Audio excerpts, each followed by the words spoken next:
The Mayor and City Council welcome you to the Peoria City Council meeting. As a courtesy to others, please silence all phones. If you would like to address an issue that is on the agenda, or if you would like to speak to the Council regarding a non-agenda item, please complete a speaker request form, which can be found in the front lobby of the Peoria City Council chambers or in the tray to the left of the speaker's podium.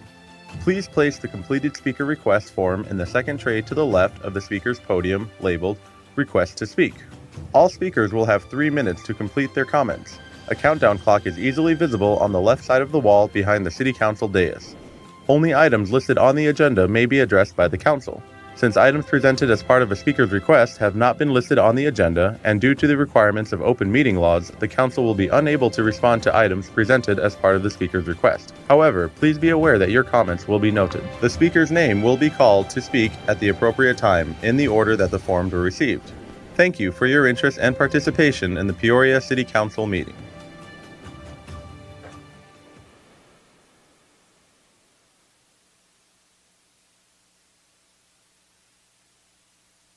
The Peoria City Council meeting will now come to order. Please rise for a moment of quiet reflection and the Pledge of Allegiance led by Councilmember Patena.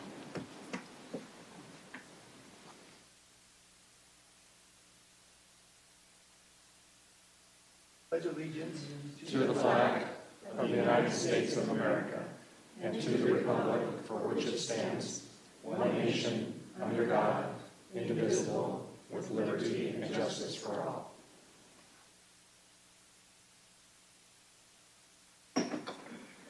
The clerk will please call the roll. Mayor Carlett. Here. Vice Mayor Binsbacher. Here. Mayor Pro Tem Hunt. Here. Councilmember Patena. Here. Councilmember Finn. Here. Councilmember Edwards. Here. Council Liaison Johnson. Here. And Council Liaison Gilbertson. Here. Thank you. Good evening and welcome to the Peoria City Council meeting of March 5th, 2019. The first item on the agenda this evening is the consent agenda. And tonight's consent agenda includes items that require a public hearing. If there's any member of the public who wants to address an item on the consent agenda, please complete a speaker request form and place it in the bin next to the speaker's podium. And I have received no speaker request forms. Council, are there any items to be removed from consent? Seeing none, do I have a motion? A motion. Second. A motion and a second. Please vote.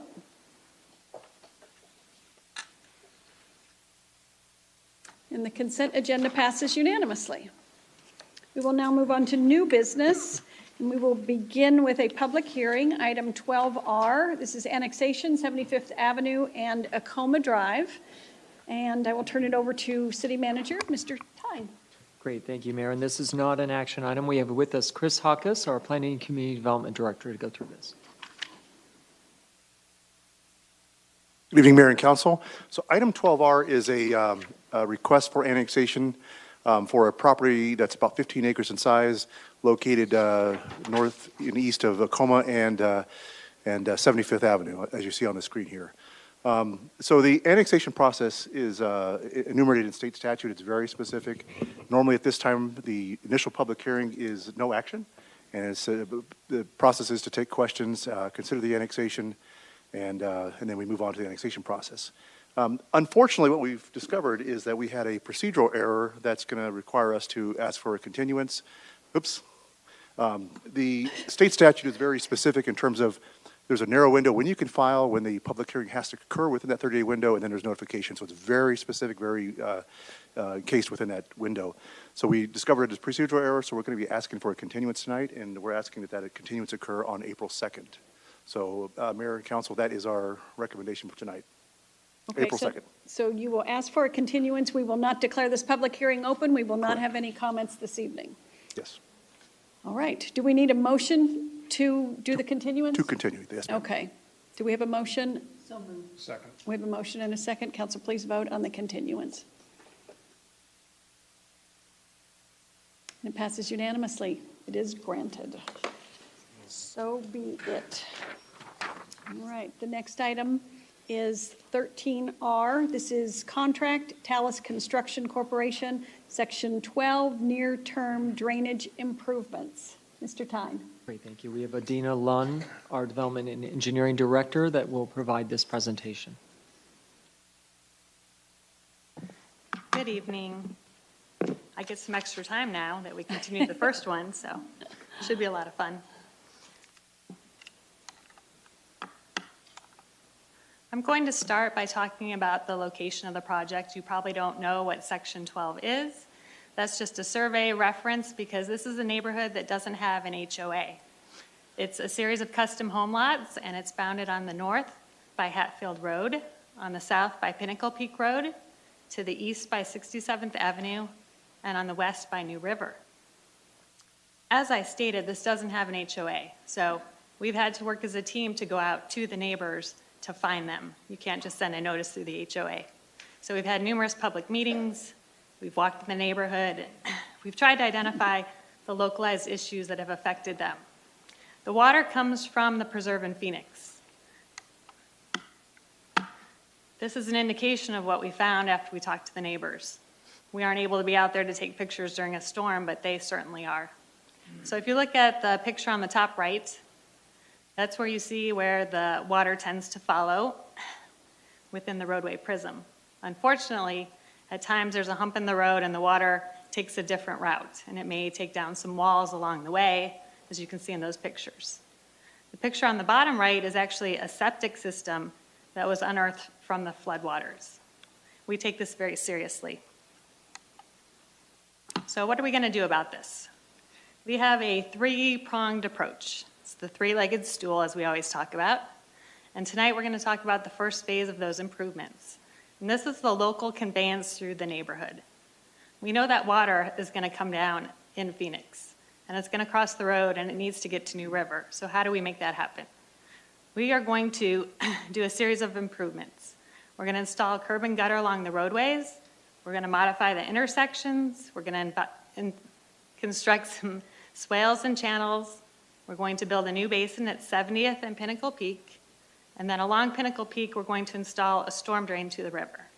So this conveys the water where we want it to go instead of through the walls, through the septic systems. That's the plan that we have in place today. If you approve the contract tonight, we can start those improvements in April. It's with our on-call contractor, Talus, and we've selected them because we're working with a neighborhood that doesn't have an HOA. We're working with a lot of custom homeowners, and we are going to be tearing up their driveways and their roadways. So it involves a lot of public involvement, and we need a contractor that we trust. The second phase that's shown here is going to take the top of the storm off. It's going to build retention basins to slow down that water before it gets to the neighborhood. That will be done by a low bid contractor, and we'll start that later in the summer. But first we need this conveyance through the neighborhoods, because no matter what we build, the water's still going to get there. So with those two phases, we should have those complete by winter of this year. There's also a regional component. If you drive 67th Avenue between Pinnacle Peak and Happy Valley Road, we also have flooding there. That is going to be addressed as part of a larger project. We have a water line project and a roadway project in that area. So we do not want to go in and put in a storm drain and then come back and put in a water line and then come back and do a roadway. We want to do those all together. Unfortunately, that is a lot of coordination. City of Glendale is to the south, City of Phoenix is to the east and to the north, and Flood Control District is going to throw in some funding. But we have to plan out the process. So we're starting the study phase in the next couple of months to work with all those agencies to prepare a plan that we can all agree to and to start getting those agreements in place. Then we have to work on securing right-of-way and coordinating utility relocations and then building the improvements. So that is our three-phased approach. But as I said, tonight we're here for the first phase. I wanted to show you the reminder, the local conveyance system to get the water safely from 67th Avenue over to the river. And that is to approve the Section 12 near-term drainage improvement contract with Talus for a not-to-exceed cost of $2.9 million. Do you have any questions? Thank you. Council? Vice Mayor? Thank you, Mayor. I don't really have any questions, but I do have a couple of comments. I want to say, first of all, that I support this. And this goes back before, I think before I became a council member, but when I became a council member, this was one of the first inquiries I received from a neighborhood.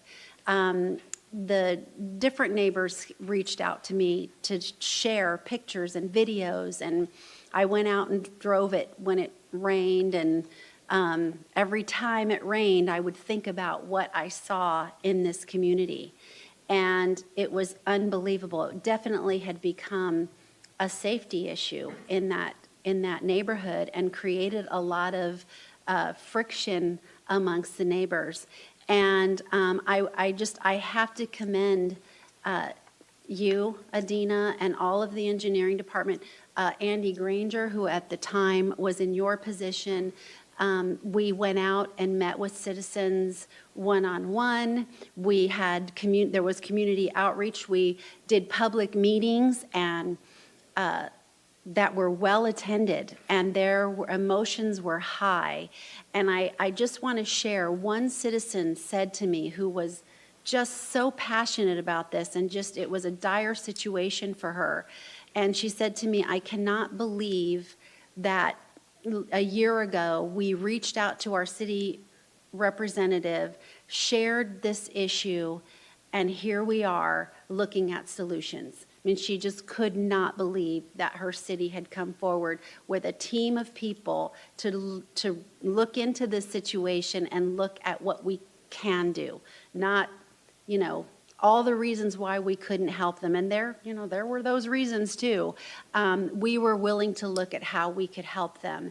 And we built some really strong relationships with the citizens in that community, and it wasn't always easy. We couldn't tell everyone what they wanted to hear, but it was a fantastic example of how this is supposed to work. Citizens reaching out to their city, us listening and learning and coming up with solutions. I absolutely support this. It's a lot of money. It's going to fix a very concerning situation that's created a safety issue. More to come, I know, but this is one step, this first phase, in the right direction, and I just thank you all so much. I know the citizens in that community will be so grateful. And we really appreciate that you were the glue that brought everybody together, and you were at all those meetings having those hard conversations. So is that a motion? It's a motion, yes, so moved. Second. A motion and a second. Any other discussion? Right, council, please vote.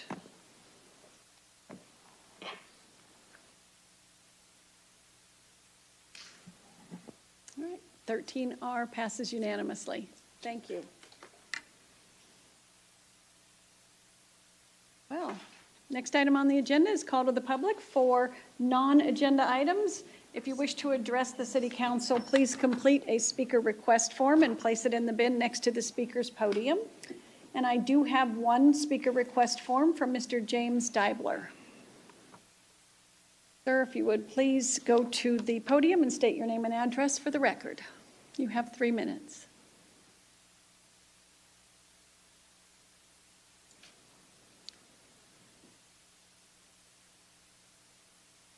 Hello, I am James Deibler. I live in Phoenix, Arizona. I live in Phoenix Council District 5. I am going to school at Arizona State University. 2 weeks ago, I noticed that Napa Auto Price Store has moved from Old Town Peoria to 99th Avenue and Peoria Avenue near Sun City. There are a lot of closed businesses in Old Town Peoria with few business opportunities. There is an abandoned motel near Peoria Community Center that needs to be restored back to excellent condition. There are more businesses closing up in the downtown area due to a lack of interest to open up a business. downtown Glendale is experiencing a similar fate because antiques and local businesses are leaving the area due to new opportunities in other parts of the city, such as Arrowhead Town Center and Westgate Entertainment District. The city of Peoria needs to find a new marketing approach to bring small businesses back to the downtown area to strive again by hiring a downtown manager to promote Old Town Peoria. The small businesses did an excellent job on converting the old Peoria fire station into the bar and restaurant to attract more customers into Old Town Peoria. I hope Old Town Peoria will come back in the future. Thank you for your time and consideration. Thank you for your comments, sir. All right, we will now move on to reports from the city manager, Mr. Tyne. Great, thank you, Mayor. And just have two items. First, I would ask that our Fire Chief, Bobby Reese, come up and present information on some positive national news story that featured our Peoria Fire Station 197.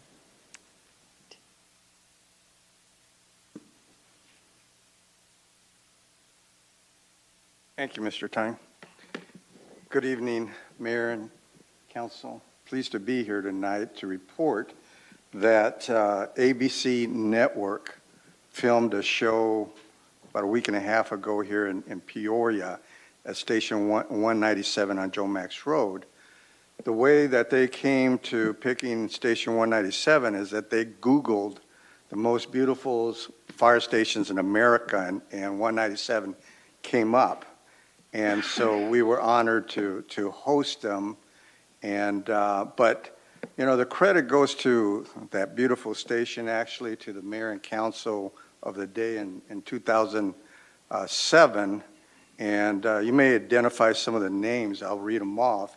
But Mayor Bob Barrett, Vice Mayor Vicki Hunt, council members Kathy Carlott, Carlo Leone, Dave Pearson, Ron Ames, and Joe Evans. A couple of significant other staff members was Finance Director Brent Mattingly and Budget Director Jeff Tyne, if you guys recognize some of those names. But here with me to give you the details of the show, which was the name of Heart of Heroes, and here with me today is our PIO, Mike Selmer, to tell you about the details about the filming and our involvement in it. Yeah, good. There you go. A little correction on the name of the show. The show is called Rescue Heroes. It is going to be changed to Heart of Heroes when our episodes air. So if you look for it now, you'll look for Heart of Rescue Heroes TV. You can Google that, but we can send you guys some clips of the show. It's currently airing right now on Saturday mornings, Channel 15 at 10 a.m. So there was also a cartoon by that name. Is why they're changing the name. So. Oh. Yes. We have seen the show a few times at the stations, and it's a great show. The show basically portrays men and women that do heroic things in natural disasters, man-made disasters, big events like that. And then the show takes place, it starts out in the beginning with a beautiful station, 197, and in the middle of the show and then the end of the show features 197 again. And we basically had a big production going on there for 2 full days, 10 hours each day, on February 22nd and 23rd. It was a lot of fun. I got the opportunity to be the liaison between the crew members and the production company. So I got to know everybody, had a great time. It was a privilege and an honor to be there and be a part of it and see it all come together. We put together a 2-minute clip for you guys. Basically, this is showing the production crews there with our crews working together. You can see our station. These are behind the scenes, so when you actually see the show, they'll be different, but you'll have an idea, because it cues in on one of our firefighters, Charles Tanner, in his interview. So, and I'll tell you a little bit more about what we did beyond that. If you want to roll that, please.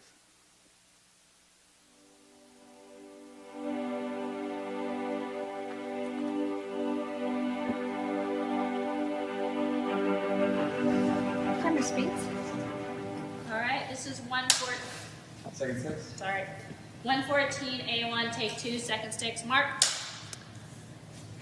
And can we just have them take a half step forward? They're a little dark. Can you guys come up a little more? A little more? A little more. Yeah. Yeah. That's Yeah. That looks good. Cool. You good? Yeah. Okay. Here we go. Better. Okay. It's camera.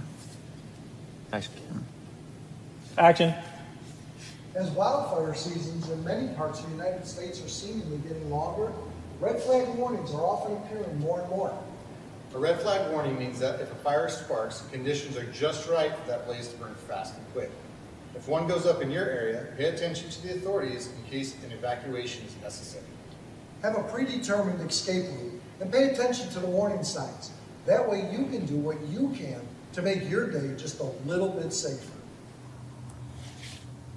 Speed. All right, this is coast drops, 109, A3, take 1.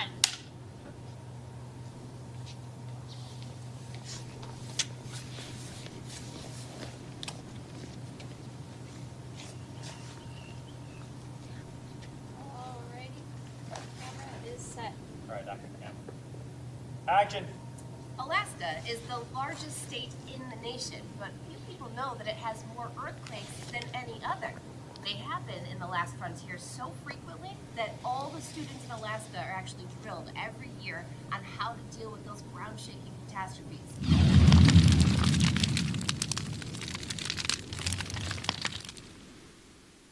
There you have it.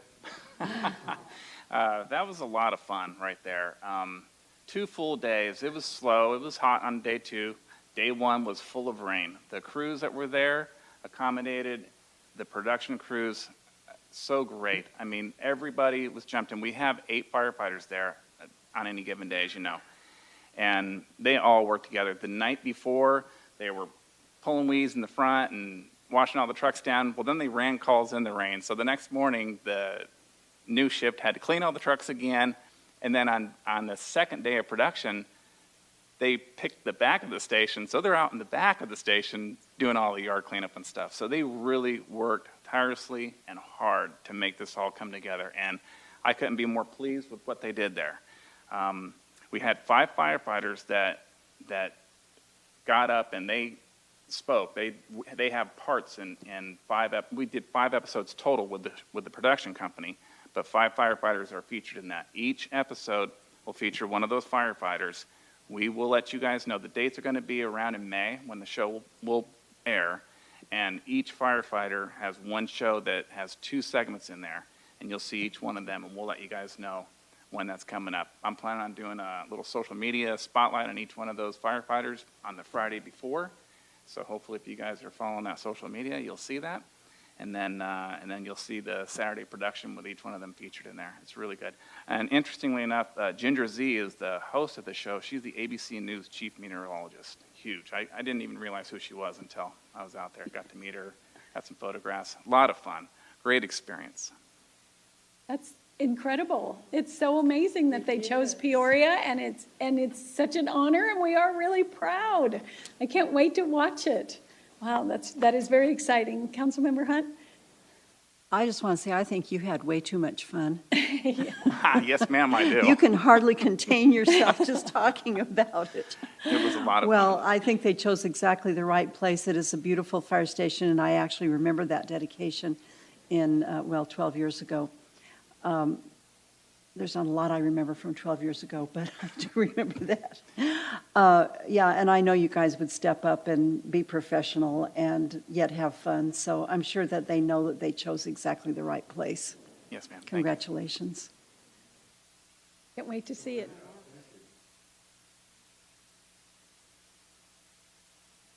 Yeah, thank you. Appreciate it. One last item that we had, Mayor and Council, was tonight a video just showing some of the upcoming special events. This is a little longer, given this time of year. That's not necessarily a surprise. We will be showing you, for example, an upcoming Park Fest, our Arts and Cultural Festival, and also the Shakespeare in the Park event. So with that, we'll ask to air that.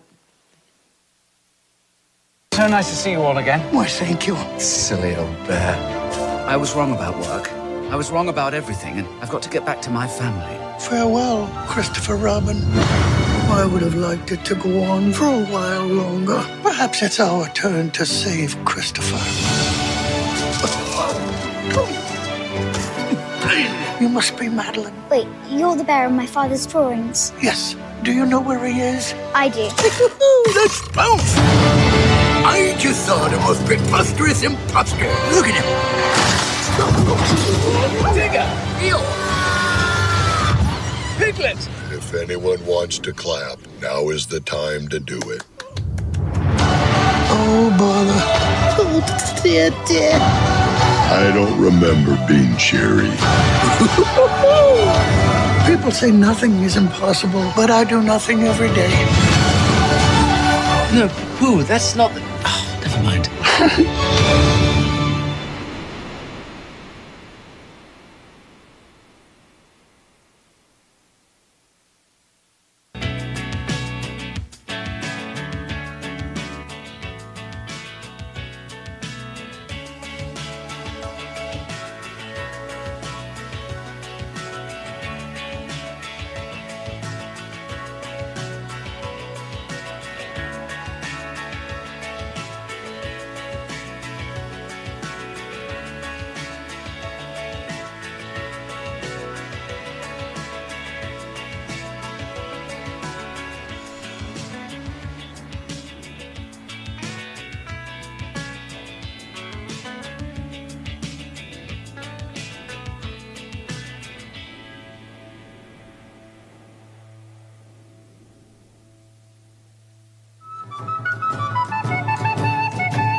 Thank you. So nice to see you all again. Why, thank you. Silly old bear. I was wrong about work. Okay. All right, we will now move on to reports from the City Council, and we'll start with Council Youth Liaison Johnson. Thank you, Mayor. Last Youth Advisory Board meeting, we had a presentation from Bloom 365 on teen dating abuse. We also had some good team building exercises and more committee meetings. I would just like to say that it's always an honor and a privilege to be up here. So thank you to the council members and the mayor. And that's all. Thank you. Thank you. Councilmember Patena? Thank you, Mayor. Last Thursday and the Thursday before, myself, Vice Mayor Binsbacher, Mayor Pro Tem Hunt, Karen Imig and her staff, and Kelly Kincaid had meetings for not-for-profit hearing, and we heard all the requests from the people who came out to visit with us. We saw 34 organizations funded by the general fund and 12 different agencies funded by the CDBG grant. $141,500 was granted by the general fund, and over $800,000 of CDBG federal dollars also went to these organizations. This is our 25th year doing this. Our city has determined that this is a good way to use our federal dollars. These dollars are used to assist our most vulnerable and needy citizens in order to improve their lives. I'm really proud of the city for their direction on how to use these federal dollars. And beginning early next year, we will even further improve the lives of those who need our services the most by opening our resource center. So it was a good 2 weeks, and we funded a lot of people. That's all I have, Mayor. Thank you. Councilmember Finn, I have no comments this evening. Thank you. Vice Mayor Binsbacher. More time for you. That's right. Thank you, Mayor.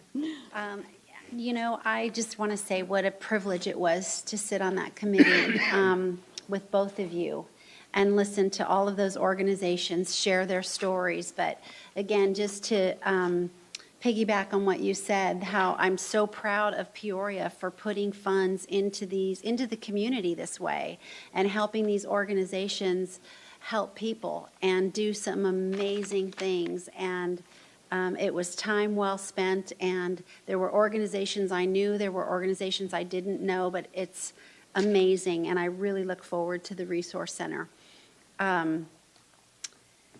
Today, I went to the Food for Kids event at Trilogy, and that organization, this is the local chapter for Food for Kids out of Trilogy, and it was amazing. The mayor was there, and communications was there, basically telling the story of what was happening and the engagement from the community, but there were hundreds and hundreds of people there.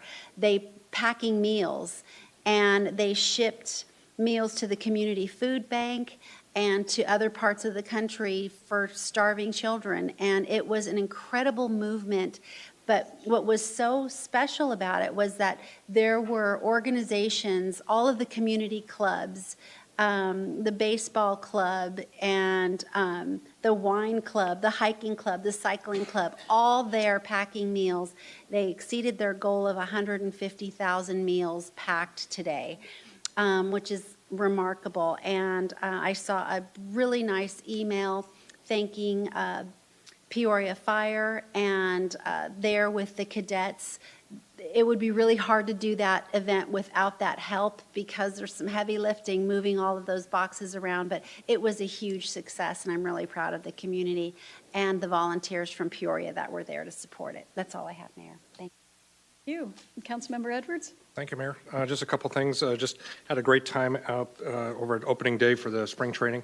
If anybody has not had an opportunity to go out to a game, the weather is perfect. The field is in phenomenal shape, and Peoria is ready to host you. So come on out and enjoy a game. Last Thursday, I just want to thank Sunrise Mountain Library for hosting Bravo Peoria, another successful event. They had quite a few teachers out there that were able to purchase books at discount rates for their classrooms. So I want to thank them for hosting that. And then on Friday and Saturday, lots of carnivals going on this time of year with the weather opening up. I just want to thank Terramar, PTSO, Peoria Traditional Family Fun Night, and Frontier Elementary for inviting me to all of their events. Again, it was a busy Friday and Saturday afternoon, so it was great to see the communities come together to the schools and support the schools and the students. And then lastly, as you saw in the video earlier, the Park Fest for my district is at Terramar Park at 6900 West Happy Valley Road on the 16th of this month from 6 p.m. to 9 p.m. We're going to be seeing Christopher Robin, but you're also going to see food trucks like Taco Juan's, Biscuits, Freaks, and Top Pot Caribbean food. So come on out and enjoy the movie, enjoy the food, and have some great time. So that's all I have. Thank you. Councilmember Hunt? Thank you, Mayor. Well, I couldn't agree more about enjoying the 2 days of the not-for-profit hearings. I frequently tell people it is my favorite thing that I do in everything that I do on council. And the reason is that we have the most remarkable, giving people come before us with their stories. And I do just want to highlight one story. I'll be brief, but this is kind of a public service announcement, if you will. For the first time this year, a group came before us called Emmett's Fight. They are a not-for-profit, and they were organized by parents whose little son, Emmett, at the age of 12 months, which we all know, those are toddlers pretty much. They're grasping things, they're putting things in their mouths. Well, Emmett, at the age of 12 months, found a button battery. Now, button batteries are everywhere. They're in your watch, they're in your TV remotes, they're everywhere. And they are toxic. They are pure acid. And this baby put it in his mouth, swallowed it, and 2 times was turned away from his doctor's office just saying he had a cold. Well, it was lodged in his esophagus because he was too tiny to actually swallow it. And the 3rd time, the parents took him to Phoenix Children's Hospital, and they found that he had swallowed this button battery. Well, in short, it ate through his esophagus, his voice box, several other parts up in here. He was 6 months in an induced coma. He had 65 surgeries, 550 x-rays, which are harmful in and of themselves. And he has no voice box now. He has taught him, he's 9 years old now. He's taught himself to speak using his diaphragm somehow. And he's very well liked among his classmates. He has a little brother who was 2 years older. And one of the parents' saddest things is that they lost so much of that other child's childhood because they were back east. They were everywhere with this child. So the reason I'm telling you this, and we all had teary eyes when they were through talking, as did the parents again, just be really careful with button batteries. This is their message, and they're working as a not-for-profit to get the message out that these are very, very dangerous. And I guess they give if you've had Pop Rocks in your mouth and you touch a button battery on your tongue, it gives that same sensation. So for a child or even a little kid, that's fun. So make sure you really keep those out of the way of toddlers or whoever might be tempted to taste one. And they also are working with a group to, this would be major, to have a coating put on those batteries. It is possible, but it's expensive, so that they'd be coated, so if a child or anyone did swallow them, they would not put off that acid. So that's my public service announcement. We're in the week right now called Read Across America, and certainly I think all of us on this council really strongly support literacy. I know the mayor does, and I do. And so I spent Saturday between the 2 libraries visiting with Dr. Seuss, and at this main library I had the hat and they thought I was Mrs. Dr. Seuss. And I took that. I didn't care if that's who they thought I was. But lots of children, Sunrise Mountain, the Friends of the Library should be thanked extensively for the number of books that they gave away and the number of children's books that were $1 a piece. I want to just take this opportunity to thank all of staff who is working so diligently in Old Town.